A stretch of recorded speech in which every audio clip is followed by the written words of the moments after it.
இந்த காயோட நேமை கெஸ் பண்ணிகிட்டே இருங்க. காயோட நேமை கடைசியாக சொல்கிறேன். இந்த பொரியலை செஞ்சிங்கன்னா அட்டகாசமாக இருக்குங்க. செஞ்சிடலாமா?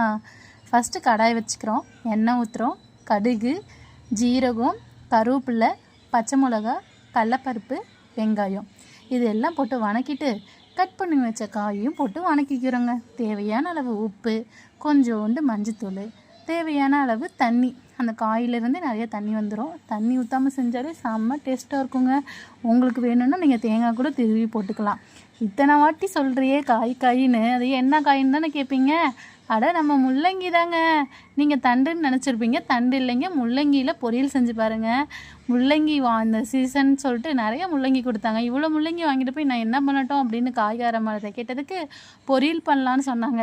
அவங்க சொன்ன மாதிரியே செஞ்சீங்க. டேஸ்ட்டு செமையாக இருக்குது. நீங்களும் செஞ்சுட்டு எப்படி இருக்குன்னு கமெண்ட் பண்ணுங்கள். மறக்காமல் என்னோடய பேஜை ஃபாலோ பண்ணிக்கிங்க. தேங்க்யூ.